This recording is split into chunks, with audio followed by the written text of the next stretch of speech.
ये दुनिया अहले दुनिया को हंसी मालूम होती है। ये दुनिया अहले दुनिया को हंसी मालूम होती है, नजर वालों को ये उजड़ी हुई मालूम होती है। अल्लाह ने उस कौम की हालत नहीं बदली, न हो एहसास जिसे खुद अपनी हालत के बदलने का।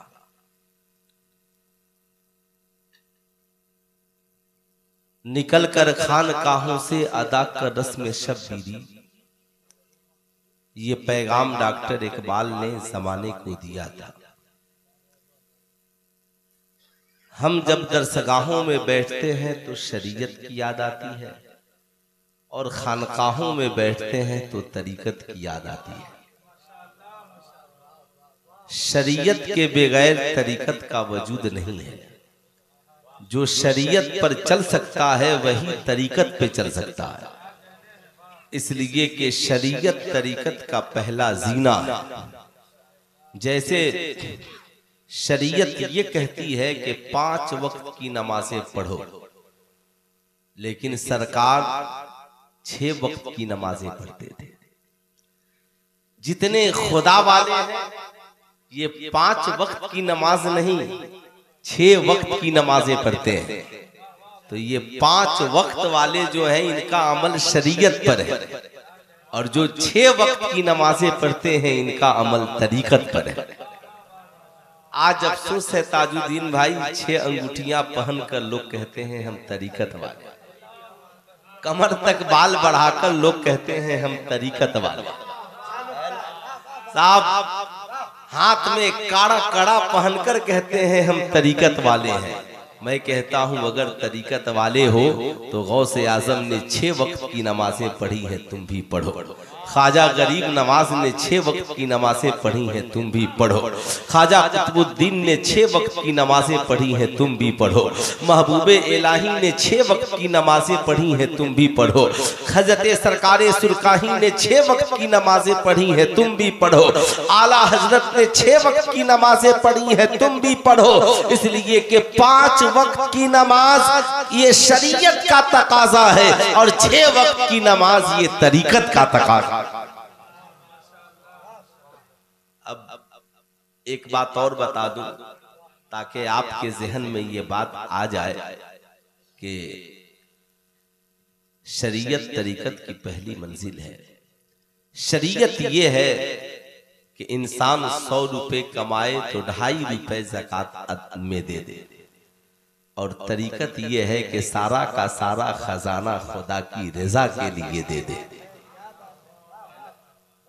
डॉक्टर इकबाल ने कहा कि ये शहादत गहे उल्फत में है कदम रखना, लोग आसान समझते हैं मुसलमान।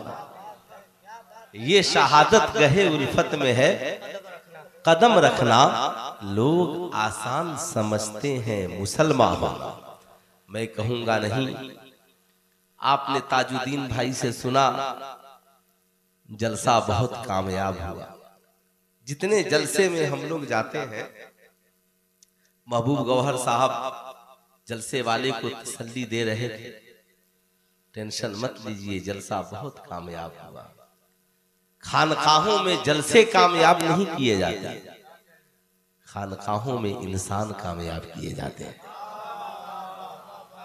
खानकाहों की जरूरतें कल भी थी और खानकाहों की जरूरतें आज भी। आलिम बनने के लिए हजरते ख्वाजा गरीब नवाज को वक्त ज्यादा न लगा, मुख्तसर दिनों में आलिम बन गए, मगर तरीकत के उस आला मकाम तक पहुंचने के लिए 20 साल अपने पीरों मुर्शिद के बिस्तरे को सर पे लेकर ढोते रहे। 20 साल अपने पीरों मुर्शिद की गठरी को लेकर सर पर ढोते रहे, तो पीर भी ऐसा कामिल मिला कि काबे में लेकर पहुंचा और कहा मौला ये मेरा मुईन है, तू मैंने इसे कबूल किया है, तू भी कबूल कर। ये रिश्ते मोहब्बत है। अगर ये रिश्ते टूट गए, आज जिस पुरफेतन दौर से हम और आप गुजर रहे हैं, अगर हमने अपने मुस्तकबिल को एक टारगेट तरीके से ठीक नहीं किया तो हमारा अंजाम बेहतर नहीं होगा। फिर बरेली के इमाम का वो शेर बार बार याद आएगा, सूना जंगल रात अंधेरी छाई बदली काली है, सोने वालों जागते रहियो चोरों की रखवाली है। सोना पास है सूना बन है, सोना जहर है उठ प्यारे, तू कहता है मीठी नींद है तेरी, तेरी मत ही निराली है। आज जहां से अगियार हम पर हमला आवर है, जहां से गैरों का टारगेट हमारे ऊपर है, क्या हम उनका मुकाबला कर सकते हैं? मुकाबले की सिर्फ एक ही सूरत है और उस सूरत का नाम है इल्म। यही वजह है आपने देखा होगा, जितनी खानकाहें उतनी दरसगाहें। आप जितनी खानकाहें देखेंगे, हर खानकाह के पास दरसगाह। ये हमारे बुजुर्गों का तरीका था, क्योंकि उस वक्त ज्यादा से ज्यादा दरसगाहों की जरूरत थी। जरूरत के हिसाब से इंसान अपने आप को क्या करता है, इंग्लिश में कहिए अपडेट करता है। आपने मोबाइल का फीचर देखा है ना, बहुत दिन तक नहीं चलता, हर 15-20 दिन महीना दिन पे कहता है आप मुझे फिर से अपडेट कीजिए। लोग बहुत ज्यादा कहीं पे काम करते हैं तो कहते हैं कि अब जरा मेरा प्रमोशन होना चाहिए। आप भी अपने आप को प्रमोट कीजिए, हमारे लिए भी प्रमोशन की जरूरत है। मैं पूछना चाहता हूं, क्या आला हजरत तजीमुल बरकत से अगर किसी ने इंग्लिश में सवाल किया तो फतावा रिजविया में इंग्लिश में जवाब नहीं है? हिंदी में सवाल किया तो हिंदी में जवाब नहीं है? अलीगढ़ का प्रोफेसर इल्मे रियाजी का मसला लेकर पहुंच गया तो इल्मे रियाजी का जवाब नहीं है। जब मेरा इमाम इमाम अहले सुन्नत बरेली की टूटी हुई चटाई पे बैठकर अपने अहद में सबसे ज्यादा उलूम का जानने वाला इमाम बन सकता है, तो हम उसके मानने वाले इल्म के हर मैदान में अपना सिक्का क्यों नहीं जमा सकते? क्यों नहीं जमा सकते? अगर आपने इस बुनियादी बात पे जोर नहीं दिया, आप ये ना देखें जमाने की हवाएं किधर है और कौन आपके बारे में क्या कहता है। जब आप काम बेहतर करेंगे तो सबसे पहले कमेंट के शिकार आप होंगे। लोग आपकी मुखालिफत करेंगे। मुस्तफा जाने रहमत सल्लल्लाहु अलैहि वसल्लम की 63 साला जिंदगी उठाकर देखे, 40 साल आमिना के लाल अपने किरदार से इस्लाम की तबलीग करते रहे। सब यही कहते थे कि मक्के की सरजमी पर अगर सबसे ज्यादा कोई सच्चा है तो मोहम्मद इब्ने अब्दुल्लाह।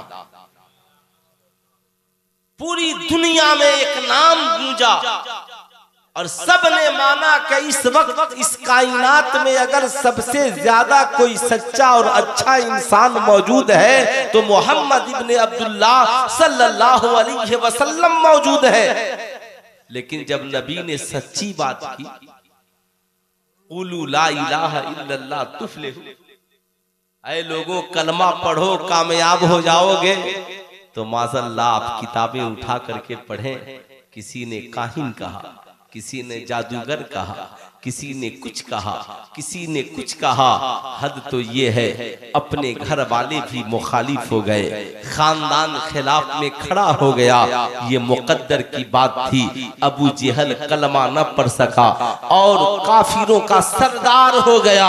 हजरत बिलाल हबश से आए थे, गुलाम थे, गुलामी मुस्तफा में आ गए। सिर्फ हबश के इमाम नहीं बल्कि अरब व अजम के की इमामत उन्हें मुस्तफा जाने रहमत की गुलामी की वजह से मिली। इसलिए नेक काम कीजिए तो पत्थर खाने के लिए तैयार रहिए, गालियां सुनने के लिए तैयार रहिए, बुजुर्गों की जिंदगी अपनाइए। आपको जब कभी गम होना तो बुजुर्गों की जिंदगी का मुताला कीजिए। इमाम बुखारी को कभी एक शहर में नहीं रहने दिया, हजरत इमाम मुस्लिम को एक जगह नहीं ठहरने दिया गया। इमाम अहमद इब्ने हंबल की जिंदगी को देखिए, जेल में डाल दिए गए। इसी भारत की सरजमी पर हक बोलने वाले और अकबर दी ग्रेट की हुकूमत के खिलाफ और उसकी खुद साख्ता दीन इलाही के खिलाफ फतवा देने वाले मुजद्दिद अल्फिसानी को ग्वालियर के जेल में बंद कर दिया गया। इसी भारत की सरजमी पर साहब याद रखिए, बदअकीदों को बेनकाब करने वाले इमाम अहमद रजा खान फाजिल बरेलवी को खतूत के जरिया करोड़ों गालियां दी गई। सुलह कुल्लियों का चेहरे को बेनकाब करने वाले हुजूर ताजुश शरिया को बुरा भला कहा गया, मगर उन लोगों की जिंदगी का एक ही मकसद रहा। ताजुश शरिया की जबान में यूं कहिए, जिंदगी ये नहीं है किसी के लिए, जिंदगी है नबी की, नबी के लिए ना समझ मरते हैं, जिंदगी के लिए जीना मरना है सब कुछ नबी के लिए, जीना मरना है सब कुछ नबी के लिए। आप समाज में जहां पे हम और आप खड़े हैं, कोई मैट्रिक पास होगा, कोई इंटर पास होगा, कोई बीए किया होगा, कोई डीएलएड किया होगा, कोई बीएड किया होगा, कोई डॉक्टर होगा, इंजीनियर होगा, प्रोफेसर होगा, आलिम होगा, मौलाना होगा, हाफिज होगा, कारी होगा। सारी डिग्रियों के रहते हुए अगर उस इंसान की जिंदगी में आमिना के लाल की सीरत नहीं है तो उसकी जिंदगी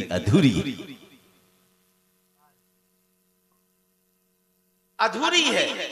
ये डिग्रियां हमारी जिंदगी में इनकलाब लाने के लिए काफी नहीं है। ये डिग्रियां एक प्रोटोकॉल है, प्रोटोकॉल है साहब। अगर किसी बच्चे के पास इंटर की डिग्री होगी तो पुलिस में दौड़ने के लायक होगा। कोई बच्चा अगर बीए बीएड किया होगा तो उसे स्कूल में टीचर बनाया जाएगा। कोई लड़का साइंस से बीए किया होगा, नीट क्वालिफाई करके मेडिकल में एडमिशन लिया होगा तो बीयूएमएस बनेगा, एमबीबीएस बनेगा, एमडी बनेगा। कोई लड़का बीए किया होगा तो बीपीएससी क्वालिफाई करके ब्लॉक में साहब अपनी योग्यता की पहचान देगा, नौकरियां उसे मिलेंगी। मगर आपने देखा होगा सारी डिग्रियों के बावजूद एक इंसान खड़े होकर पानी पी रहा है, एक इंसान खड़े होकर पेशाब कर रहा है, एक इंसान अपने कार्यालय में रिश्वत लेते हुए पकड़ा जा रहा है साहब, एक इंसान अपने दफ्तर में करोड़ों का सौदा सरकारी खजाने का घोटाला करता हुआ नजर आ रहा है। एक इंसान डॉक्टर होने के बावजूद कभी शराब पी रहा है, कभी जुआ खेलने में मुलव्विस है। जाहिर सी बात है इतनी डिग्रियों के बावजूद लोग आत्महत्या कर रहे हैं। अभी 31 की रात आने वाली है। सबसे ज्यादा इसमें स्कूलों कॉलेजों में छुट्टियां होती हैं और पढ़े लिखे लोग सबसे ज्यादा उस रात में बेहयाई का मुजाहरा करते हैं। साहब आप जरा सा सोचें आखिर इसकी वजह क्या हो सकती है। इसकी वजह सिर्फ एक है कि उनके पास डिग्रियों के अंबार तो है मगर उनका किरदार बेहतर नहीं है, उनका कैरेक्टर बेहतर नहीं है, उनकी सोच बेहतर नहीं है, उनकी फिक्र बेहतर नहीं है, उनकी उसकी जिंदगी में इनकलाब नहीं है। आज आपने देखा होगा बीपीएससी का टीचर है, आत्महत्या कर रहा है। साहब आईपीएस अफसर है, आत्महत्या कर रहा है। इस्लाम कहता है आत्महत्या की इजाजत नहीं है, इस्लाम में खुदकुशी हराम है। इसलिए इस्लाम कहता है परिस्थिति कोई भी हो मगर उस हालात में जीना सीखो, उस हालात में जीना सीखो। कितना हूं किसी की परिस्थिति होगी मगर इमाम हुसैन की जिंदगी को देखें, आप बुजुर्गों की जिंदगी का मुताला करें। अगर कोई तालिबे इल्म इसलिए आत्महत्या कर लेता है, आत्महत्या कर लेता है कि इसलिए आत्महत्या कर लेता है कि साहब मेरे पास मेरा बाप मुझे पढ़ने के लिए पैसा नहीं देता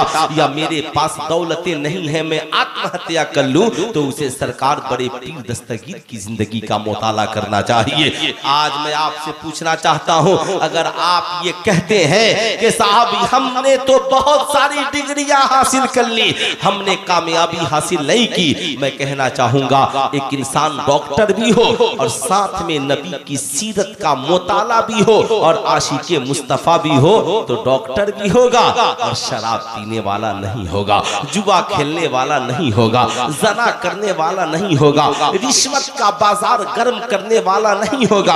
आपने सुना होगा मुफ्ती साहब किबला से एक सवाल किया गया, हजरत ये बताया जाए एक मुसलमान मुजफ्फरपुर ट्रेन में बिना टिकट सवार हुआ और यहाँ से कलकत्ता गया, विदाउट टिकट चला गया, फिर कलकत्ता से सफर करके मुजफ्फरपुर विदाउट टिकट चला आया, आप बताएं ये गुनाह है कि नहीं? मुफ्ती साहब किबला ने जवाब दिया बेशक ये गुनाह है। कहा इस गुनाह का इजाला कैसे होगा? कहा जितना किराया था उतने का टिकट खरीद कर फाड़ करके फेंक दे, ये इस्लाम कहता है, ये हमारी शरीयत कहती है। आप रेलवे की संपत्ति को संपत्ति को आपने विदाउट टिकट सफर करके रेलवे को नुकसान पहुंचाया है, अब इसकी भरपाई की एक ही सूरत है, उतने पैसे का टिकट खरीद कर आप फेंक दे, वरना कल बरोज़े महशर आपको जवाब देना होगा।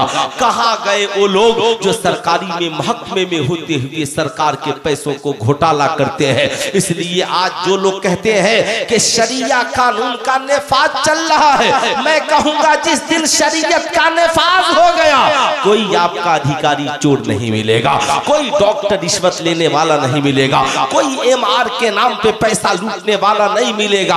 आज बड़ा अफसोस होता है, एक बाबा जी ऐलान कर रहे थे कि फला बाबा जी के 5 बाप थे, तो मुझे लगता है अगर प्रमोट हो गया तो उनके 10 बाप होंगे, अगर वो भी प्रमोट कर गए तो उनके आने वाली नस्लों के 15-15 बाप होंगे। जब एक माँ के 15 बाप होंगे, इस्लाम ने कहा नहीं बाप एक ही होगा, अगर एक नहीं होगा तो पता ही नहीं चलेगा ये नस्ल किसकी है, ये औलाद किसकी है, इसका हकीकत में बाप कौन है। इसलिए बाप कभी 5 नहीं होता। रही बात क्रिश्चियनों का ये अकीदा कि माज़अल्लाह हजरत ईसा खुदा के बेटे हैं, तो आज से 1450 बरस पहले कुरान ने कहा ऐ महबूब कह दीजिए कुल हो अल्लाहु अहद अल्लाहु समद लम यलिद व लम यूलद, महबूब कह दीजिए अल्लाह एक है, उसे किसी ने पैदा नहीं किया, उसकी कोई औलाद नहीं, वो एक है और वो एकता है, उस जैसा कायनात में कोई नहीं।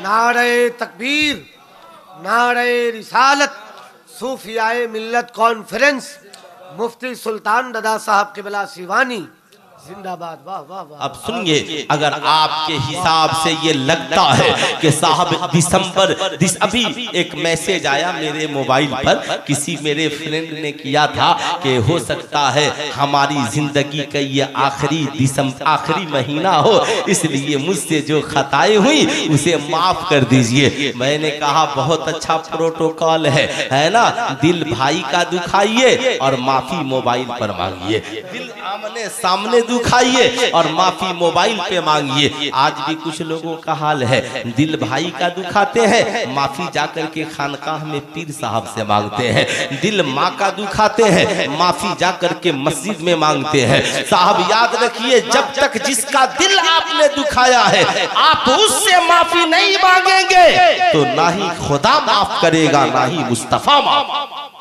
सही बात। इसलिए ये कहना कि साल भर में मुझसे जो हुआ और फेसबुक पे एक पोस्ट लिख दिया, साहब ये हो सकता है ये मेरा आखिरी महीना हो। बड़ी लगती हुई बात है ना, जो गलतियां हुई हो आप मुझसे माफ कर दीजिए। मैं कहना चाहूंगा, याद रखिएगा जिंदगी में इन बातों को। अगर आपके एतबार से 31 दिसंबर आखिरी महीने की रात है तो आप इन सूफियाए किराम से मिलिए, उलमाए किराम से मिलिए। कहते हैं जिसकी इब्तिदा अच्छी उसकी इंतहा भी अच्छी। याद रखिएगा, यही वजह है इस्लाम कहता है जब कोई बच्चा जन्म ले और पैदा हो तो दाहिने कान में आजान कहो, बाईं कान में तकबीर कहो, और जब इंतकाल कर जाए तो उसकी नमाज़े जनाजा पढ़ो, ताकि इब्तिदा भी बेहतर और इंतहा भी बेहतर। मैं भी आपसे कहूंगा, जब 31 की नाइट आए तो आप भी एक काम करें। अगर आपके एतबार से ये दिसंबर की आखिरी रात और आपका ये साल का आखिरी महीना और साल की आखिरी रात है तो आप अपने घर वालों से बोले, मेरे शहजादों आपको पिकनिक मनाने के लिए कहीं सैर सपाटे पे जाकर गुनाह करने की जरूरत नहीं है। बेटा अगर यही तेरी जिंदगी की आखिरी रात होगी तो फिर आखिर लम्हे में तौबा की जरूरत है, गुनाहों की जरूरत नहीं है, अय्याशियों की जरूरत नहीं है। आप एक काम करो, क्यों दुनिया के साथ पिकनिक मनाने के चक्कर में पड़े हो? ये कहाँ का इंसाफ है? तेरी माँ सूखी रोटी खाए और तू जाकर दोस्तों के साथ मुर्ग मुसल्लम खाए, तेरी बीवी और तेरे बच्चे सूखी रोटियां घर में खाएं और साहब रूखा सूखा खाएं, और तुम जाकर दोस्तों के साथ मटन बिरयानी और चिकन बिरयानी खाओ। याद रखना, इंसाफ का तकाजा ये नहीं है। आप घर में एक माहौल बनाओ, कहो कि सुनो मैं तुमसे कहता हूँ, अगर ये आखिरी रात है ना तो इस आखिरी रात को हसीन बनाओ। मगरिब की नमाज पढ़ो, फातिहे का एहतमाम करो, इशा की नमाज पढ़ो, पढ़ करके दीनी मजलिस ही घर में सजा लो, नबी की नात पढ़ लो, कुरान की तिलावत कर लो, फिर सब सो जाओ और कोशिश करो कि फजर की आजान जब मस्जिद में गूंजे ना तो तुम खड़े हो जाओ, पूरे घर वालों को जगाओ। बेटा 2025 की पहली सुबह है, बेटी 2025 की पहली सुबह है, मेरी शरीके हयात 2025 की पहली सुबह है, मेरे वालिदैन 2025 की पहली सुबह है। उठे हम अपने नए साल की शुरुआत खुदा की बारगाह में सर झुकाते हुए फजर की नमाज पढ़ते हुए करें, ताकि हमारे साल की आखिरी रात भी बेहतर हो जाए और साल के पहली सुबह भी हमारी जिंदगी की बेहतर हो जाए। नारे तकबीर, नारे रिसालत, मसलके आला हजरत, पैगंबरे इस्लाम, मजहबे इस्लाम, मुफ्ती सुल्तान दादा साहब सीवानी, उलमाए अहले सुन्नत। वाह वाह वाह, जिंदाबाद वाह।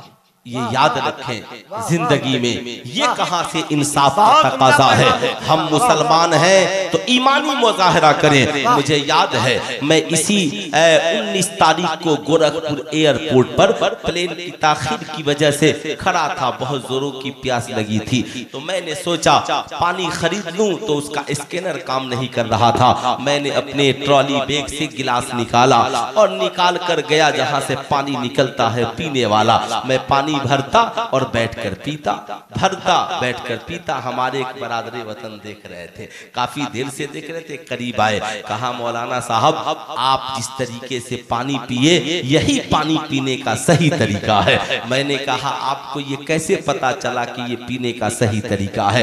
कहा मैं हाइड्रोसील का मरीज हो गया था और डॉक्टर ने मुझे सख्ती के साथ मना किया कि जिंदगी में कभी खड़े होकर पानी न पीना, ये मेडिकल साइंस कहती है। मैं आज आपको पीता हुआ देख करके ये सोचने लगा कि आखिर आप इस तरीके से पानी भर रहे हैं। लोग पानी मिलने के बाद खड़े खड़े ही पी जाते हैं, मगर आप बार बार बैठते हैं, उठते हैं। मैंने मुस्कुराकर कहा ये तरीका 1450 बरस पहले हमें मुस्तफा जाने रहमत ने अता किया। वाह, बहुत अच्छे मुफ्ती साहब, जिंदाबाद जिंदाबाद, वाह वाह वाह वाह, माशाअल्लाह, वाह वाह वाह वाह वाह।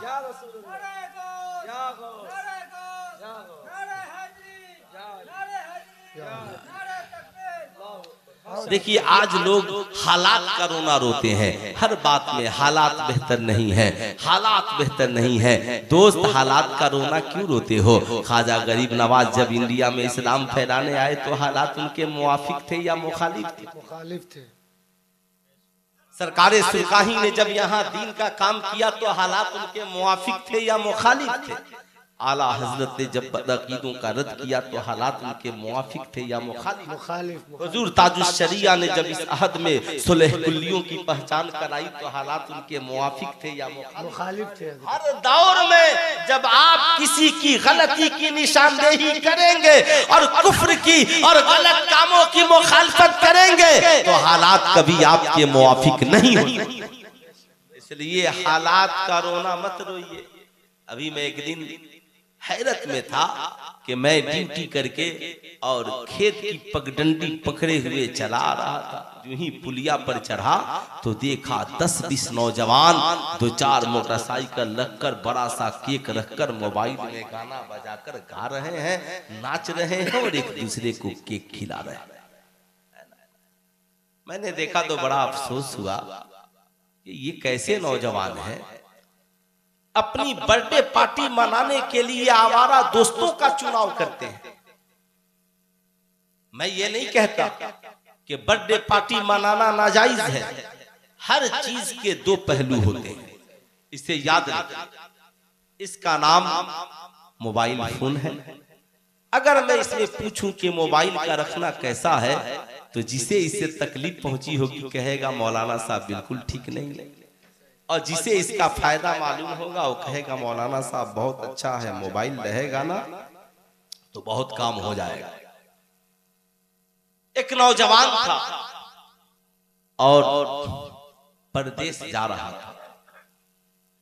उसने सोचा यार परदेश जाऊंगा तो माँ से बात कैसे होगी, अब्बा की खबरों खैरियत कैसे पूछूंगा, बीवी बच्चों के लिए पैसा कैसे भेजूंगा।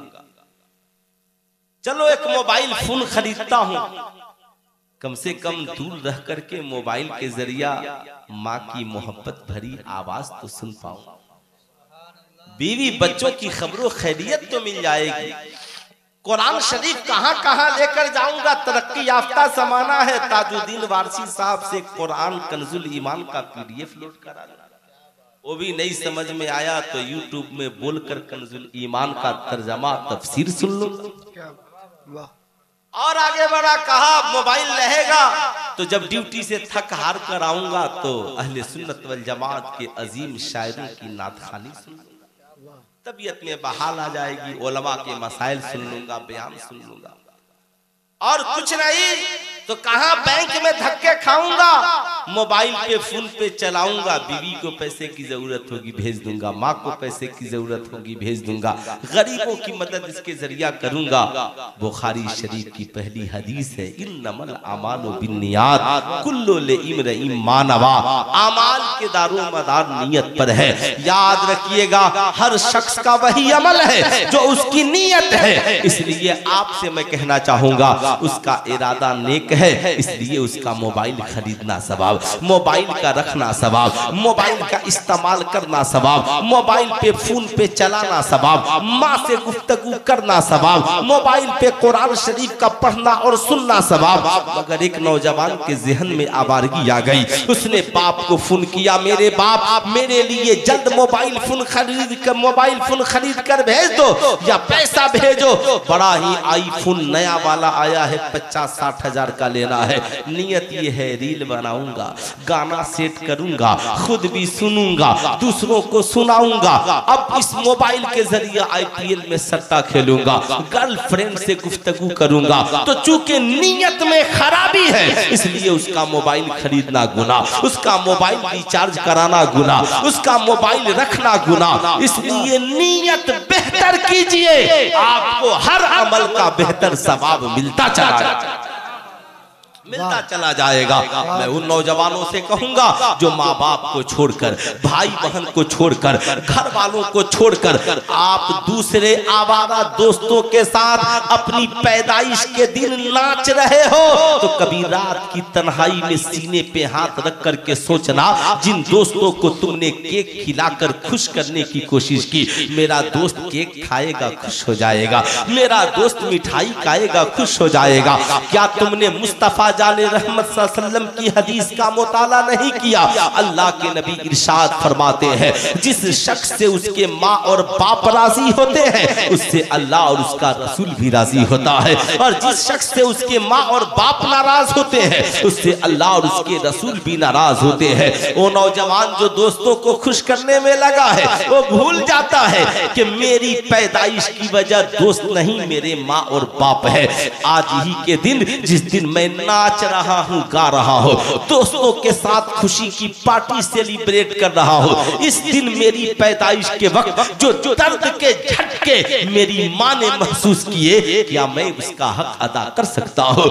जिस माँ ने मुझे 9 माह पेट में खूने जिगर पिलाया, 2 साल दूध के कतरे पिलाए, क्या मैं उस माँ की मोहब्बत का हक अदा कर सकता हूँ? जिस बाप ने पूरी जिंदगी अपनी मेहनत की कमाई माँ के पेट से लेकर मुझे जवान होने तक खर्च कर दिया, जिसने दिन को दिन नहीं, रात को रात नहीं समझा, क्या हम उस माँ बाप की मोहब्बत का हक अदा कर सकते हैं? जमाने को खुश करने वालों, तुम्हारी जिम्मेदारी तो ये होनी चाहिए, दोस्तों को छोड़ दो। अल्लाह ताला ने अगर आपको हैसियत दी है, आपके पास जो कुछ भी है, जब आपकी पैदाइश का दिन आए ना, तो होना तो ये चाहिए, आप कहीं चले जाओ, माँ के लिए एक बेहतर कपड़ा खरीद लो, बाप के लिए कोई गिफ्ट और तोहफा ले लो, चुपके से उस दिन घर आओ, जो माँ को पसंद होना वही खाने का लेकर आओ, जो बाप को पसंद होना वही खाना बनवाओ, आकर के माँ को दो, अम्मी जान ये तोहफा कबूल कीजिए। माँ कहेगी बेटा कौन सी बात है? कहा माँ याद कीजिए, आज ही का दिन वो दिन है जिस दिन ने आपने मेरी पैदाइश के वक्त कितनी तकलीफें महसूस की थी। माँ आज मेरी पैदाइश का दिन है, तूने मेरे साथ कितना बड़ा एहसान किया, कितनी मेरी वजह से तकलीफें उठाई। माँ मैंने सुना है सारी दुनिया की दुआएं कबूल हो या ना हो, मगर माँ बाप बेटे की हक में दुआ कर दे तो अल्लाह कबूल कर लेता है। माँ तूने मुझे इस जमीन पे जन्म दिया है, तो माँ तेरा बेटा अपनी हैसियत के मुताबिक ये तोहफा लेकर हाजिर है, माँ इसे कबूल कर ले और बेटे की उम्र के लिए दुआ कर दे। मालूम है उस तोहफा को लेने के बाद माँ के आंखों में आंसू आ जाएंगे, तेरा बाप रो पड़ेगा, दुआ के लिए हाथ उठा देंगे, मालिक मौला मेरे बेटे ने अपनी पैदाइश के दिन अगर मुझे याद किया है तो मौला इसे लंबी उम्र भी दे दे, इसकी जिंदगी को कामयाब कर दे। किसी की दुआ मिले न मिले, मगर माँ बाप की दुआ मिल गई तो हमारी दुनिया भी हसीन है और आखिरत भी हसीन। इसलिए मैं आपसे कहूंगा, आप उन्हें राजी क्यों नहीं करते? आपकी पैदाइश का दिन है, खुदा की बारगाह में कम से कम कुछ सजदे तो शुक्राने के तौर पर कर लो। मालिको मौला आज ही के दिन तूने हमें इस खाके गीती पर भेजा। आज हमारी कौम के नौजवानों के हालात ये हैं, हम गरीबी की वजह से तालीम छोड़ने लगते हैं। मैं पूछना चाहता हूं क्यों? मदारिस के भी बच्चों का वही हाल और स्कूलों के बच्चों का भी वही हाल। क्या बाप गरीब है तो हम तालीम छोड़ देंगे? क्या माँ गरीब है तो हम तालीम छोड़ देंगे? आज हमने खाने पीने और दुनियावी ऐशो इशरत को ही सब कुछ समझ लिया। हम जहां पे आए हैं ये अल्लाह के एक मुकद्दस वली के उर्स की तकरीब है। उर्स का मकसद हरगिज मेला झमेला नहीं है, उर्स का मकसद हरगिज सिर्फ लंगर खाना नहीं है। आला हजरत अजीमुल बरकत से पूछा गया, हुजूर बताएं मजार शरीफ पर कितनी चादर चढ़नी चाहिए? आला हजरत ने लिखा मजार शरीफ पर एक चादर चढ़ाओ ताकि पता चले ये अल्लाह के वली की कब्र है। कहा जो बाकी चादरें हैं उनका क्या किया जाए? तो आला हजरत ने उसका जवाब दिया कि बाकी चादरों को बेचकर उस अल्लाह के वली के नाम पर गरीबों में तकसीम कर दिया जाए। गरीबों में तकसीम कर दिया जाए। अल्लाह अकबर। ये सलीका, ये मोहब्बत, ये पैगाम उस इमाम ने दिया है, आला हजरत अजीमुल बरकत ने जमाने को दिया है। आज मेरी कौम के नौजवानों की पोजीशन अगर थोड़ी सी परेशानी आ जाए ना तो साहब हम तालीम छोड़ देते हैं। बाप को फोन लगाएगा, साहब अब्बा एक हफ्ता और बाकी है, आपने पैसा अभी तक नहीं भेजा, नहीं भेजिएगा तो कोटा से ट्रेन पकड़ के घर आ जाऊंगा। दिल्ली से बाप को धमकी देता है, नहीं भेजिएगा तो अभी घर आ जाऊंगा। हमारी बरादरी का भी हाल वही है। ये बच्चे बड़े बड़े मदारिस में पढ़ते, अगर थोड़ी सी तकलीफ हो जाए तो फौरन ट्रेन पकड़ेंगे और घर को चले आएंगे। या पहले पूछेंगे ताजुद्दीन वारसी साहब, जिस मदरसे में मेरा दाखिला आप करवा रहे हैं, सुबह को नाश्ते में क्या मिला, दोपहर में खाने में क्या मिलता है, उसके बाद रात में खाने में क्या मिलता है। आपने खाने को ही सब कुछ समझ लिया है। लेकिन मैं आपसे कहना चाहूंगा, पीरों के पीर, मीरों के मीर, रोशन ज़मीर सरकार बड़े पीर दस्तगीर हजरत शेख अब्दुल कादिर जिलानी रज़ी अल्लाह ताला अन्हो की जिंदगी का आप मुताला करें। सरकार बड़े पीर दस्तगीर 18 साल की उम्र में शहरे जीलान से बगदाद पढ़ने के लिए गए। कितने साल की उम्र में? अरे बोलिए जरा जोर से। 18 साल की उम्र में जीलान से बगदाद पढ़ने के लिए गए। यहाँ तो 18 साल की उम्र में अब तो बच्चे इंटर कर लेते हैं, पढ़ाई छोड़ने के मूड में हो जाते हैं। 18 साल के बाद नौकरी चाकरी के चक्कर में पड़ जाते हैं। सरकार बड़े पीर दस्तगीर वली कामिल है, मादरजाद वली है। माँ ने एक ही बात कही, बेटा जा, जिंदगी में कभी झूठ न बोलना। खैर उसका असर बहुत रहा, इतना कि उस पर गुफ्तगू आपने बहुत समाप्त की होगी। लेकिन मैं जो बताना चाह रहा हूँ, 18 साल की उम्र में पढ़ने के लिए चले, जब बगदाद पहुंचे ना तो जो माँ ने पैसे दिए थे सारे रास्ते में खत्म हो गए। जाकर वहां के सबसे बड़े आलिम की दरसगाह में पढ़ना शुरू किए। साहब आज के मदरसों की तरह वहां VIP इदारा नहीं था, जहां उस्ताद के पास पढ़ने का इंतजाम, रहने का इंतजाम, खाने का इंतजाम, सोने का इंतजाम। सरकार बड़े पीर दस्तगीर उस्ताद से पढ़ते और फिर वहां से मस्जिद को चले जाते, जाकर मस्जिद में रहते। फरमाते हैं कि महीनों हमें खाने को नहीं मिलता। जब भूख की शिद्दत बढ़ जाती तो मस्जिद की जमीन पर लेट जाता और दिल की तसल्ली के लिए कुरान की आयत पढ़ता, फ़इन्ना माल उसरे युसरन इन्ना माल उसरे युसरा। कहते हैं कि एक बार ऐसा हुआ कि महीनों का मैं भूखा था और अपने उस्ताद से सबक पढ़कर उस दिन मैं बयाबान में बैठ गया। बयाबान में खुली हुई जगह पर जंगल में बैठ गया और बैठकर फिक्र के सबक को याद करने लगा। अल्लाह, गैब से आवाज आई, अब्दुल कादिर उठो और कुव्वते ला यमूत के लिए कर्ज ले लो, यानी इतनी ताकत के लिए कर्ज लो कि जिससे तुम्हें मौत वाक़ई ना हो सके। जाओ जाकर कर्ज ले लो। सरकार बड़े पीर दस्तगीर गुजार होते हैं, मालिक व मौला। अब्दुल कादिर के पास तो पहनने के लिए अच्छा जुब्बा। Subscribe to my channel and also press this bell icon. और लेगा तो अदा कहां से करेगा? गैब से आवाज आई, अब्दुल कादिर कर्ज लेना तेरा काम, अदा कर देना मेरा काम। आज जिस शेख ने कहा था कि अब्दुल कादिर के पास तो पहनने के लिए एक अच्छा जुब्बा नहीं है, उस शेख के नाम पे हम लोगों के जिस्म पे लाखों के जुब्बे मौजूद।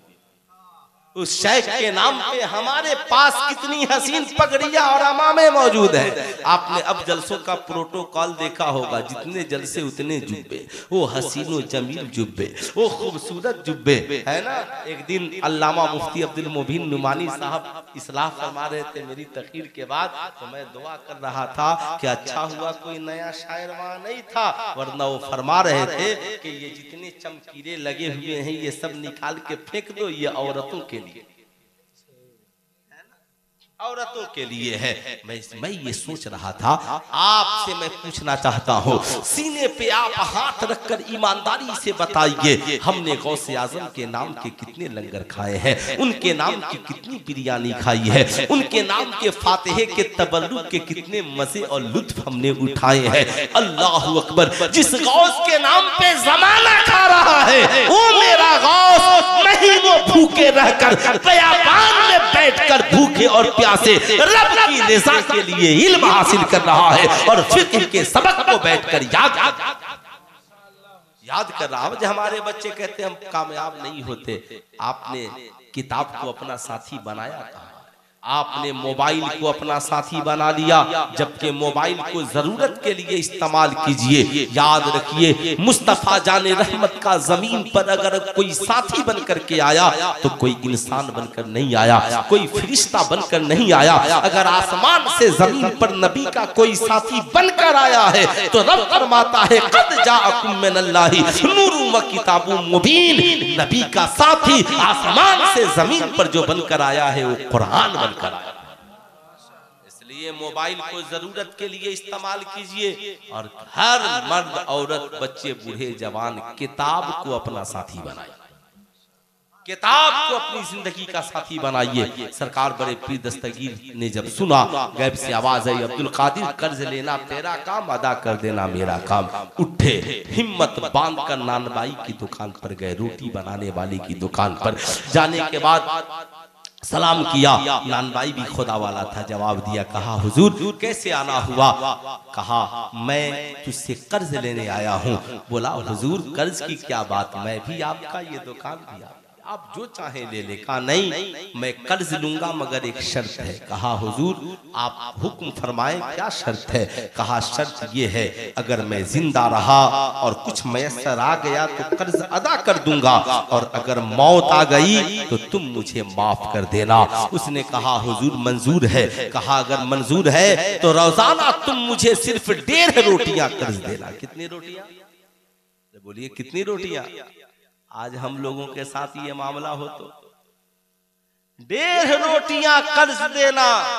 आपने सिर्फ गौसे आजम की करामत सुनी है। गौस ने मुर्गे को जिंदा कर दिया, गौसे आजम ने मुर्दे को जिंदा कर दिया, गौसे आजम ने डूबी हुई किश्ती को निकाल दिया, गौसे आजम ने वहीं से बैठकर फला का काम कर दिया, गौसे आजम का हमने नाम लिया तो फला काम हो गया। मगर आपने कभी गौसे आजम की जिंदगी का मुताला नहीं किया, गौसे आजम के इल्मी जिद्दोजहद का आपने मुताला नहीं किया। अगर आपने मुताला किया होता, इसलिए मैं कहूंगा आप इस बातों को याद रखें। जिंदगी में सरकार बड़े पीर दस्तगीर रोजाना उससे 1.5 रोटियां कर्ज लेते, आधी रोटी सुबह, आधी रोटी दोपहर, आधी रोटी रात को, और कर्ज 1.5 रोटियां लेते और रोजाना उस्ताद से पढ़ते और पढ़कर मस्जिद में बैठकर सबक याद करते। सुल्तान रजा कहना चाहेगा आज के बड़े से बड़ा बहादुर होता ना तो तालीम छोड़ करके घर को फरार हो गया होता। मगर सरकार बड़े पीर दस्तगीर ने जमाने को बताया, अपनी कौम के लोगों को बताया,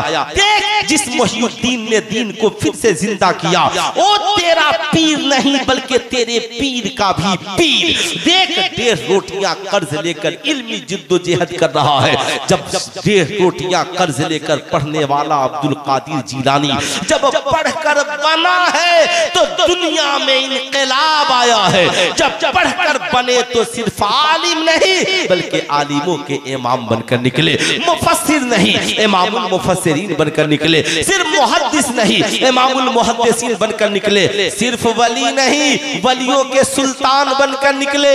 ऐलान किया मेरा कदम तमाम वलियों के गर्दन पर। तो बरेली शरीफ से शहजादे आला हजरत अल्लामा मुस्तफा रजा खान मुफ्ती आजम हिंद पुकारते हैं, खिला मेरे दिल की कली गौसे आजम, मिटा कल्ब की बेकली गौसे आजम। ये दिल ये जिगर है ये सर और आंखें, जहां चाहो रखो कदम गौसे आजम। वो जमाना इंटरनेट का नहीं था, वो जमाना सेटेलाइट का नहीं था, वो जमाना मोबाइल फोन का नहीं था, वो जमाना नेटवर्किंग का नहीं था, वो जमाना मीडिया का नहीं था। मगर सरकारे गौस फरमाते वो दुनिया वालों, मैं सारी दुनिया को ऐसे देखता हूँ जैसे इंसान हथेली पे सरसों के दाने को देखा करता है। सरकार बड़े पीर दस्तगीर कहते हैं कि मैं उस जमाने में 1000 उलूम फनून को जानता था।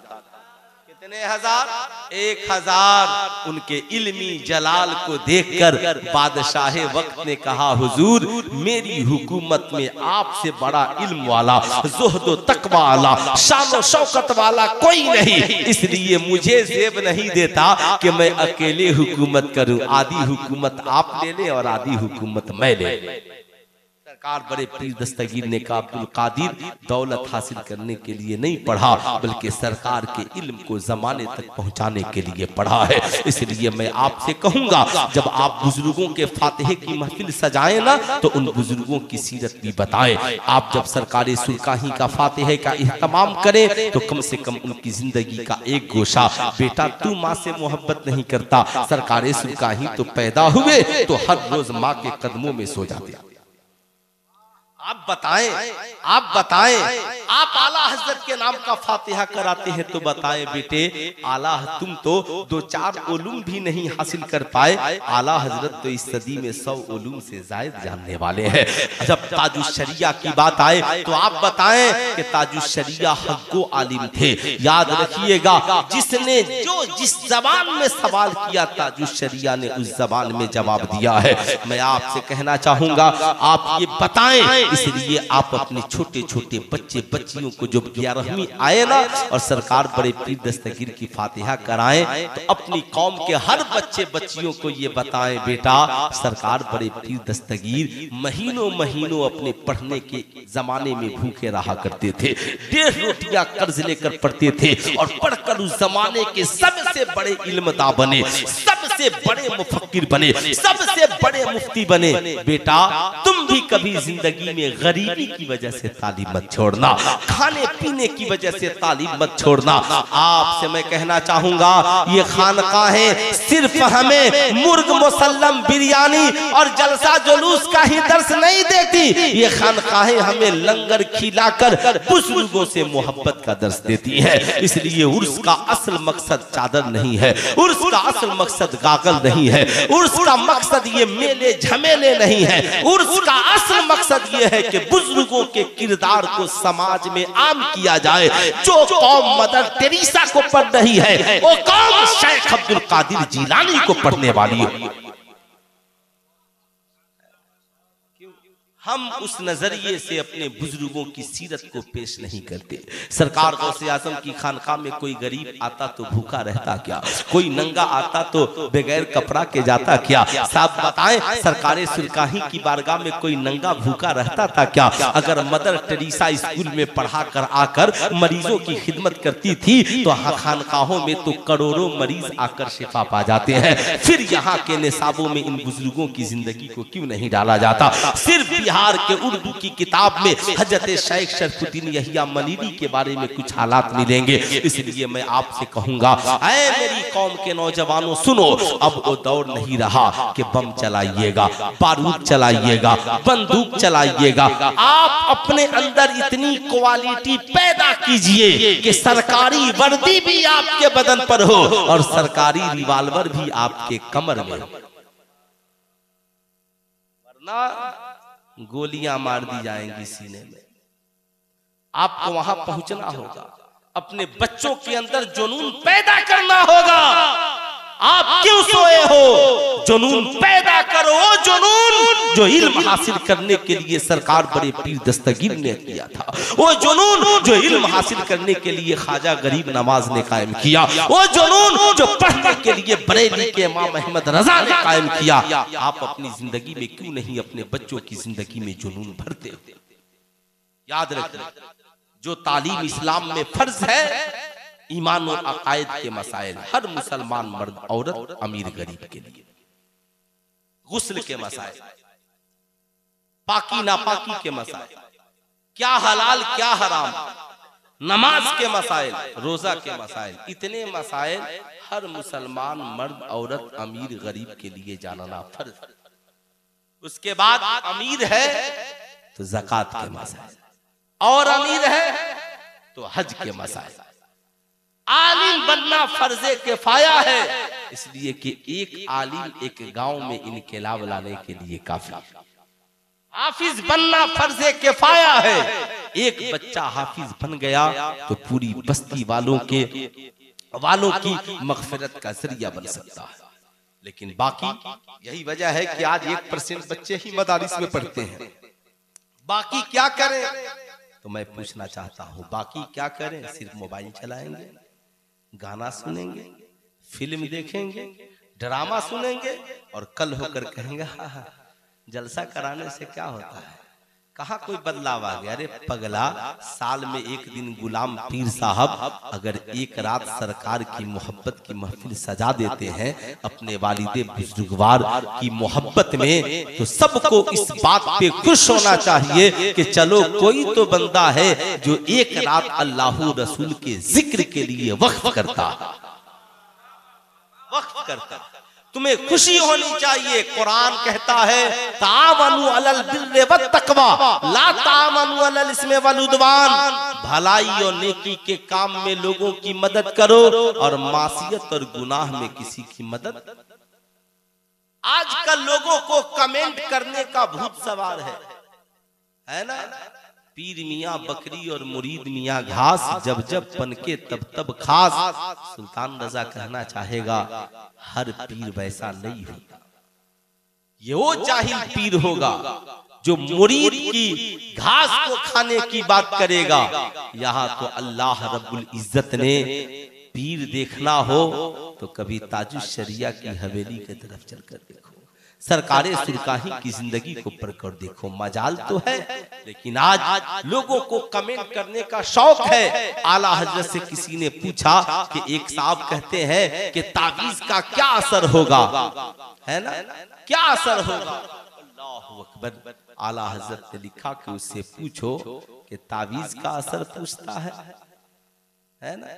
अरे खुदा के नाम का असर क्या पूछना। अल्लाह कुरान में फरमाता हुआ शिफाउन व रहमतुन लिल मोमिनीन, ये ईमान वालों के लिए शिफा भी है और रहमत भी है। इसलिए आप क्रोध में आकर किसी की मुखालफत नहीं कर सकते। एक बुजुर्ग से किसी ने कहा कि आपकी तावीज का फायदा होता है क्या? कहा बिल्कुल, तुम गधे हो। उसका चेहरा बदल गया।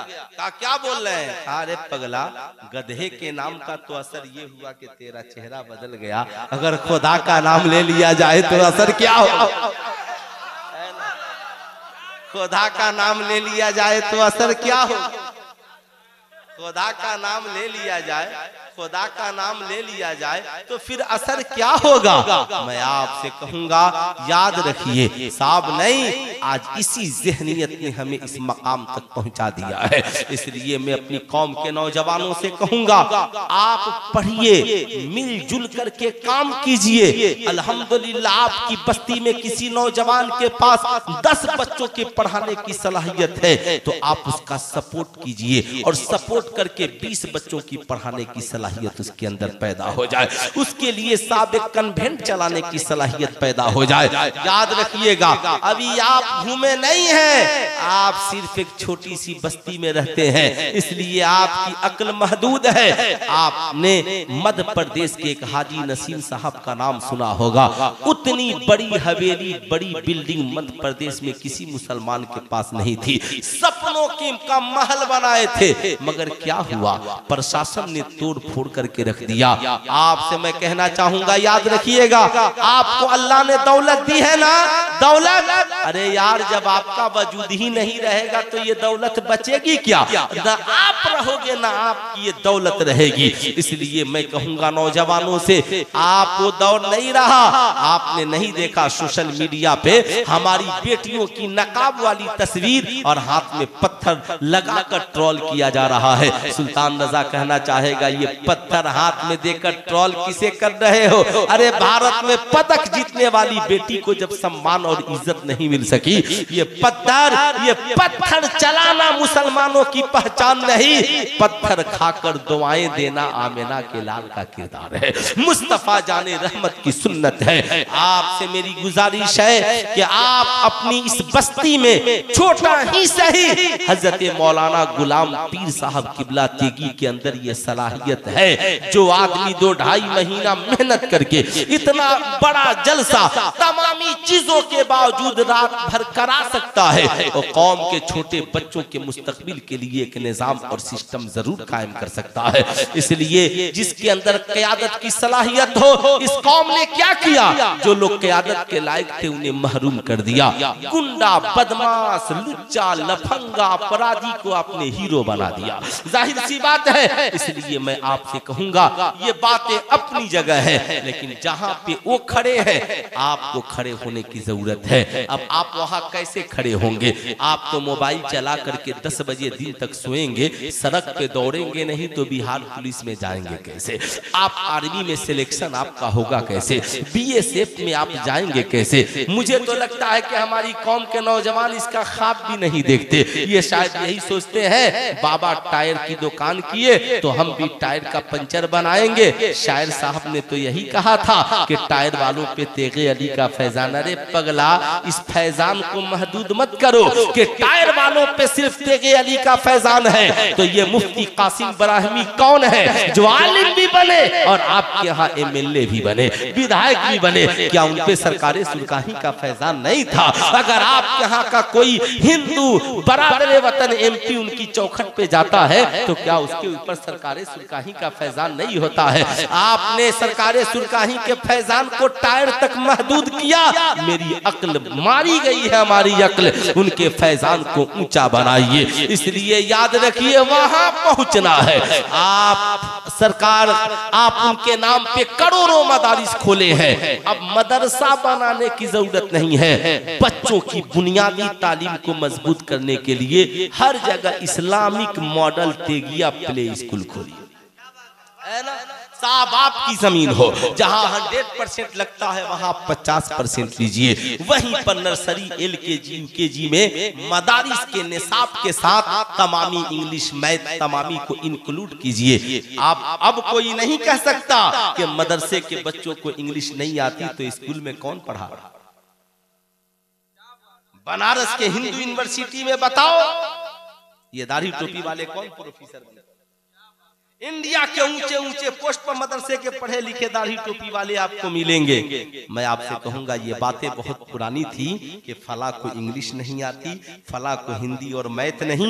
मैं आपसे कहूंगा सरकारे सुरकाही के फैजान को आम कीजिए, उर्से मसीदी को मजबूत कीजिए। और मैं हजरत मौलाना गुलाम पीर साहब किबला से कहूंगा, हजरत टेंशन मत लीजिए, ये आपकी बस्ती है, इस बस्ती के मुस्तकबिल के लिए, है ना?